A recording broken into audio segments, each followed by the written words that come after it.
जय माता की मित्रों, आपका अपने चैनल में हार्दिक अभिनंदन करता हूँ। आज मैं आपको सुनाने जा रहा हूँ माँ कात्यायनी देवी की कथा। इसके सुनने मात्र से होगी मनोकामना पूरी, होंगे कार्य सिद्ध। श्रद्धा भक्ति भाव से श्रवण करें। भगवती दुर्गा के छठे स्वरूप का नाम कात्यायनी है। इनका कात्यायनी नाम पढ़ने की कथा इस प्रकार है। कत नामक एक प्रसिद्ध महर्षि थे। उनके पुत्र ऋषि कात्य हुए। इन्हीं की कात्य गोत्र में विश्व प्रसिद्ध महर्षि कात्यायन उत्पन्न हुए। इन्होंने भगवती कात्यायनी की उपासना करते हुए बहुत वर्षों तक अत्यधिक कठिन तपस्या की थी। उनकी इच्छा थी कि भगवती उनके घर पुत्री के रूप में जन्म ले। भगवती ने इनकी इस प्रकार प्रार्थना को स्वीकार किया।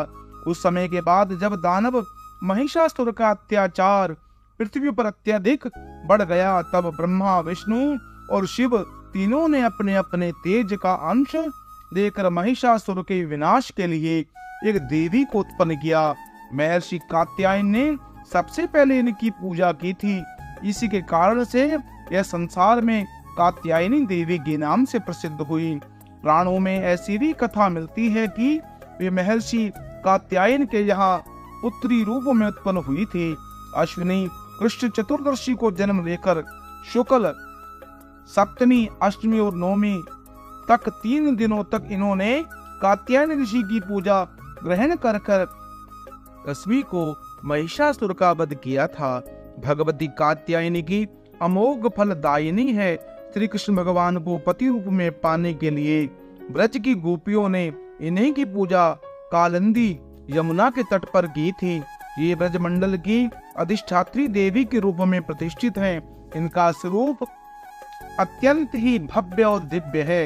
इनका वर्ण स्वर्ण के तुल्य चमकीला और भास्कर है। ये 4 भुजाओं से युक्त है। इनकी दाहिनी और ऊपर वाला हाथ अभय मुद्रा में है और नीचे वाला हाथ वर मुद्रा में है। बाईं और ऊपर वाले हाथ में तलवार तथा नीचे वाले हाथ में कमल पुष्प सुशोभित है। इनका वाहन सिंह है। शारदीय नवरात्रि के 6ठे दिन इनके स्वरूप की उपासना की जाती है। भगवती कात्यायनी की भक्ति और उपासना द्वारा मनुष्य को बड़ी सरलता से अर्थ, धर्म, काम और मोक्ष चारों फलों की प्राप्ति हो जाती है। वह आलोक में स्थित होकर अलौकिक तेज और प्रभाव से युक्त हो जाता है। उसके रोग, शोक, संताप और भय आदि सर्वदा स्वयं विनष्ट हो जाते हैं। जन्म जन्मांतर के पापों को विनष्ट करने के लिए भगवती की उपासना से अधिक सुगम और सरल मार्ग दूसरा नहीं है।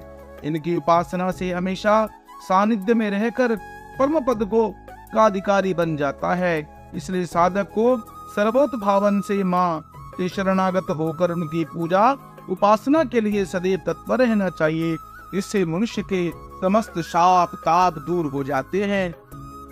माँ की उपासना से धन धान्य की, शक्ति की, सौभाग्य की और वंश की वृद्धि होती है। इसलिए भक्तों, माँ कात्यायनी देवी की उपासना करने से, उनके कथा सुनने से होती है मनोकामना पूरी, होती है सर्वदा इच्छाएं पूरी। इसलिए इस कथा को आप अपने इष्ट मित्रों को शेयर करें और पुण्य के भागी बने और पाइए माँ की अपार कृपा। और आप इस चैनल को सब्सक्राइब करें और कमेंट बॉक्स में जय माता की अवश्य लिखें।